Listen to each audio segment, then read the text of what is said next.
I'm Dr. Dave Janda. Welcome back to Dave versus the MSM. I'd like to thank you for joining me today, and I hope you'll network this information to all those you know and love who might be getting caught in this hurricane of lies, also known as gaslighting. Incessant lying, incessant deception of the target audience. The target audience being, I don't know, when it comes to the globalists, everyone in the world. Which is why this platform has been targeted for years. And the targeting has only gone into overdrive over the past, I would say, 5-6 months. Why? Because it's an election year. We tend to see this during election years, in particular on the presidential election years, when our content is beyond suppressed. No notifications are sent out. Like numbers are manipulated. View numbers are manipulated to show that, oh, it's just not that popular. Don't bother. It has so few views. That's what this is all about. Which is why, if you want my content uncensored and in depth, it's at davejanda.com. It's nowhere else. And I'm telling you, the content puts you many months, years, in some cases, decades ahead of the curve, which is why we are targeted. Today's topic is about the emperors, the globalist cult leaders. The emperors never had clothes. Just lies. And those lies are meant to strip you of your freedom and your liberty and your future and your life in our constitutional republic, and to make every person of the world an indentured servant to the max, to the globalist cult. It's not hyperbole. That's not an overstatement. I take you back to Teddy Roosevelt. In 1906, wow, Teddy was telling us about this over 100 almost 120 years ago. Quote, behind the ostensible government sits an enthroned and invisible government, owing no allegiance and acknowledging no responsibility to the people. Globalist syndicate, globalist cult, New World Order crowd, criminal international banking syndicate, deep state, shadow government. That's what good old Teddy was talking about. He goes on. The purpose of this invisible government is to destroy. And to destroy the invisible government, to befoul this unholy alliance between corrupt business and corrupt politics, is the first task of the statesmanship of today, end quote. Well, unfortunately, very few people took up Teddy on that. There have been a couple, at least in my lifetime, that have tried to take on the syndicate. Usually it ends up in a pretty catastrophic event. Back in '63 when Kennedy took on the Fed and Kennedy took on the intelligence agencies, that whole Dallas thing didn't work out well in November '63. Or when Reagan took on the cult, they tried on March 30th, 1981 to end that whole thing. Well, that didn't work out.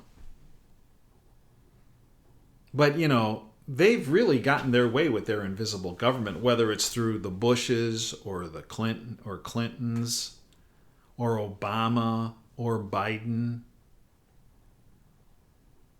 And to a much lesser degree, they can't control and haven't been able to control Trump. Now, he did have a lot of globalists around him, which hampered what he could get done. Amazing he got anything done in his 4 years with all their collusion hoaxes and all the gaslighting. Lies. The emperors always have lies. No clothes, but a lot of lies. It's amazing he got anything done. And they're doing it again now. Lies, more lies. Go back to the one of the godfathers of gaslighting, of lies, incessant lies, also known as propaganda. Edward Bernays. Quote, the conscious and intelligent manipulation of the organized habits and opinions of the masses is an important element in democratic society. Yeah, keep hearing this democratic society thing, right? Those who manipulate this unseen mechanism of society constitute an invisible government. There's the Teddy Rose, invisible government, which is the true ruling power of our country.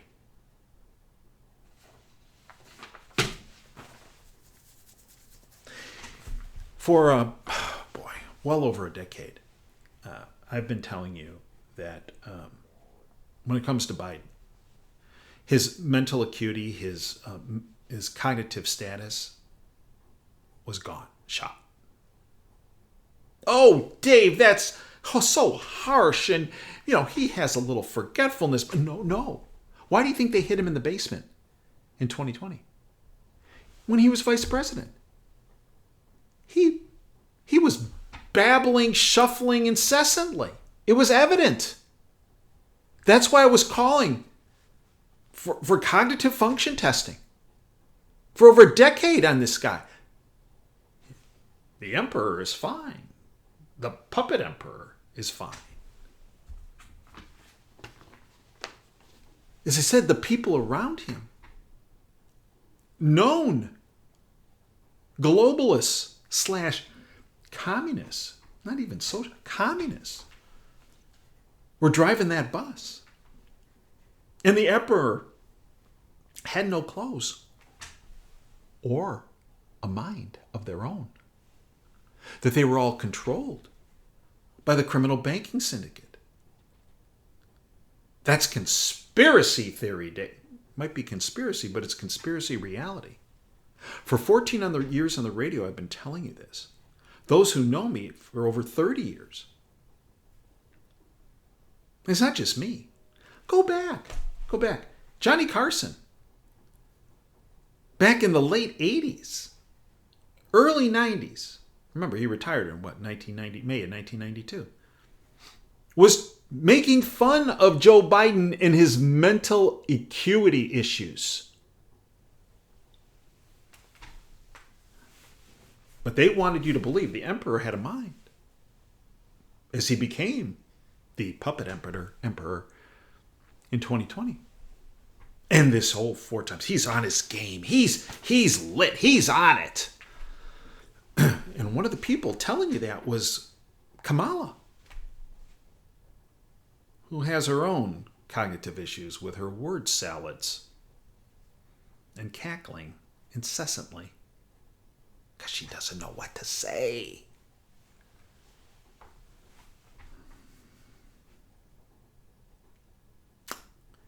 And they want you to believe that nobody close to him, because he was on it. They never saw any problems with his mental acuity. They want you to believe that it's always been in charge and that all these other hangers-on that are all communists and globalists, they didn't have anything. Oh, no, it was all his own decision-making. Yeah, right. And don't please buy into this thing that Obama is the guy controlling this. He's a middle-level puppet. He's the puppet above Biden. Obama is controlled by Valerie Jarrett. Valerie Jarrett is controlled by the banking syndicate. The banking syndicate is controlled by the banking families. Who are they? Oh, I guess you haven't heard me say this about 2,000 times on my videos or on my radio show. One more time. The Rothschilds, the Rockefellers, the Lazards, the Pinkuses, the Warburgs, the Seifs, the Loebs, and at the very top of that pyramid of control is the Payseur, Payseur family. I haven't heard of them, and there's a good reason. Because they're at the top of the food chain. You think the people at the top want you to know who they are? Because when things go south, further, they don't want you pointing at them. They want you pointing at, that war in Ukraine, that Putin guy. That whole China-Taiwan thing. The whole Middle East thing. All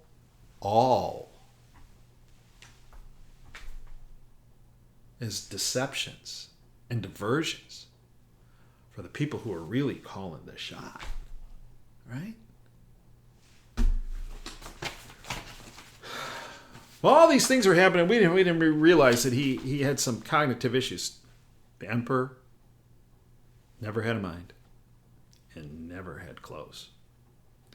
This from Andrew Corcobo. Don't let the elite get away with gaslighting that they didn't know about Biden's senility.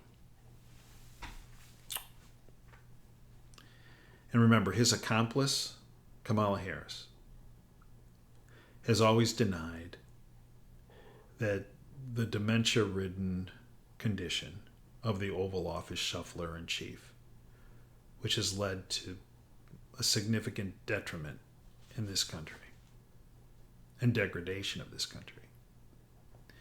Don't let the elite get away with gaslighting that they didn't know about Biden's senility. Biden's disastrous debate performance recently made it impossible to deny his senility. Yet the Western elite is gaslighting they were supposedly oblivious to this until now. They make it seem that Biden's senility is a surprise for everyone who knew him. The reality is that they knew about this all along, but covered it up by lying that any claims of this effect were Russian propaganda or a conspiracy theory. All because they actually approved of the Democrats, globalists, installing a literal placeholder in the White House who the liberal globalist elite could control. It was a refreshing change of pace from Trump, who was much too independent for their liking, despite his occasional capitulations to their demands. That would be like, Operation Warp Speed, yeah. And it also reassured America's allies who disliked Trump as well, all of whom were globalist puppets, emperors who also had no clothes or no mind. They all went along with the lie that Biden is in tip-top mental condition for reasons of political convenience, but now it's impossible to keep up the charade any longer, hence why they're all feigning surprise and shock. The elite shouldn't be allowed to get away with their latest gaslighting, incessant lying, and should be exposed for one of the greatest cover-ups in American history. The country is being ruled by a shadowy network of transnational and domestic elites. Oh, remember Teddy Roosevelt? Oh, remember Bernays? That are united by their radical, liberal, communist, globalist ideology. Biden was chosen as the Democrats' candidate in 2020 precisely because he was already senile and therefore completely controllable. That party, which functions as the public face of the above-mentioned elite network, wanted someone who'd do whatever they demanded on the home and foreign policy fronts. In particular, they sought to turn America into a liberal, globalist, communist hellhole while ramping up NATO's containment of Russia in Ukraine, but the second policy backfired after the special operation began.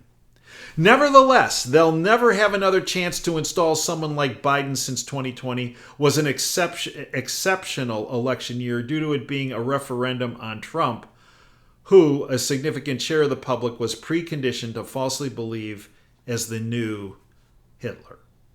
And of course, the mail-in voting. Due to had a big chunk and big reason why that mail-in voting was allowed. Any acknowledgement that they were aware of this would expose their role in 2020's de facto coup of Trump, which was the elite's latest after the ones in 2001 and 1974 and almost in 1981 with Reagan, and then, of course, 1963, back to Dallas. Back then, events were exploited as the pretext for taking the national security state to its next level. While Nixon's resignation in the face of the CIA's Watergate scandal was meant to remove a truly independent and popular leader. As for Kennedy's assassination, many believe that it was aimed to stop his planned withdrawal from Vietnam. The elitist latest coup was meant to turbocharge the U.S. pre-existing liberal globalist communist trajectory after Trump partially offset it with his comparatively more conservative nationalist policies, which necessitated provoking a proxy war with Russia in order to unify the West around this ideological cause. The elite will do everything to cover up for their knowledge of his senility.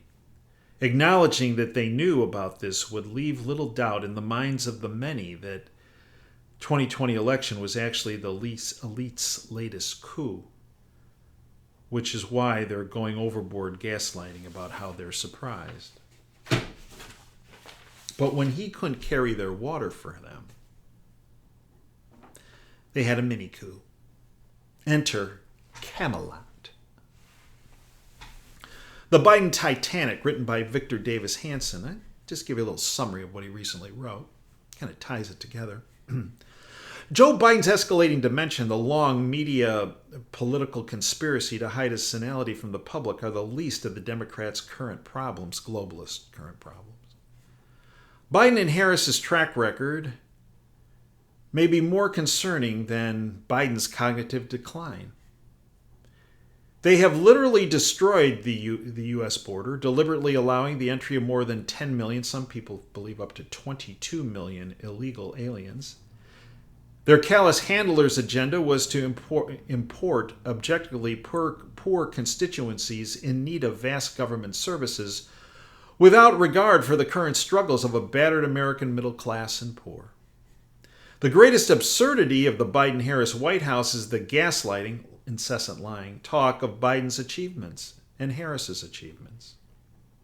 Their actions over the last 4 years are not offsets for Biden's senility that warrant his continuance in office and hers. But again, sadly, they serve as force multipliers, furthering claims that, well, Biden's dementia is the reason for his removal.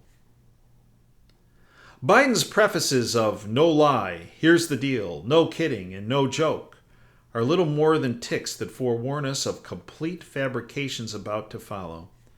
From the ridiculous story of an uncle supposedly eaten by New Guinea cannibals to his supposed heroics during the civil rights movement and his near-childhood adoption by various minority communities.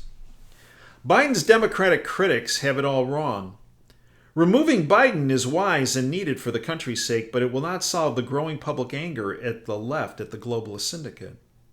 Without the veneer of even a tottering old Joe from Scranton, there will be no camouflage. And then the true leftist agenda will be served raw to the American people, this time by Harris. Open borders, woke DEI, racial polarization, obsessions about gender, inflation, stagflation, recession, depression, wars aplenty abroad, an inert Pentagon, unaffordable energy, unaffordable health care, partial birth abortions, and crazy ideas like packing the court and making Puerto Rico and Washington, D.C. states.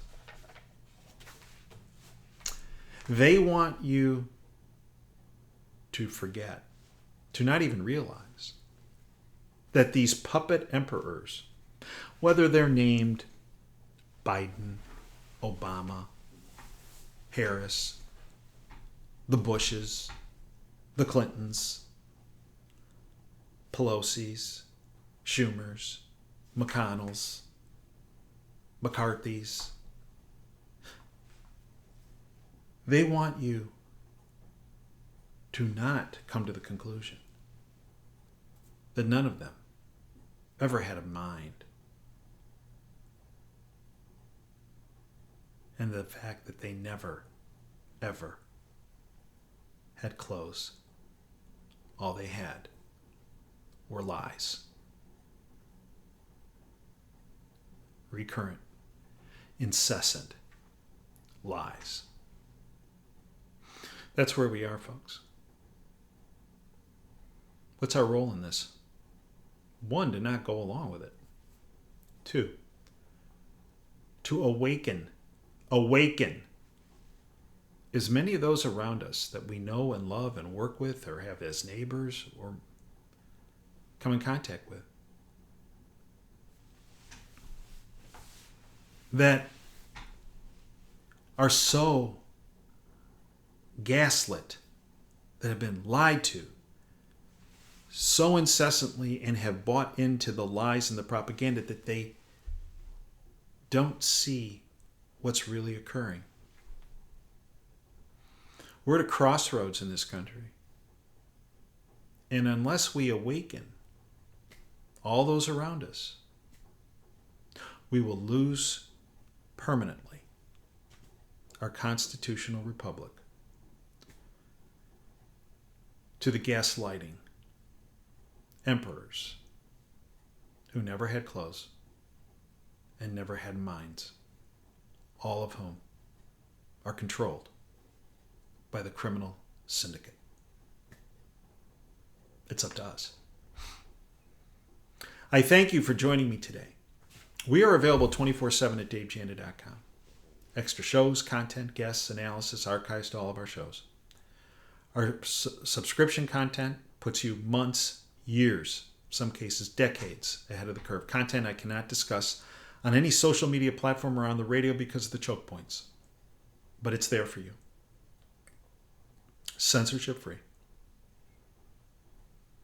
Our subscribers have told me that content I provide on the subscription side has saved their lives, saved their families' lives. I don't think that's an overstatement, actually. We're there for you. We do it, we have to cover our costs. It takes thousands, many thousands of dollars every month to have a safe and secure website. We cover our expenses. It's 30 cents a day for priceless content. You can afford that easily. But you have to take advantage of it. And if you don't take advantage of it, you've become your own worst enemy. Fact. And you will allow the emperors to steal what's left of our constitutional republic. Until next time, Dave Janda signing off. Dream big and dare to fail. Thanks for your time today.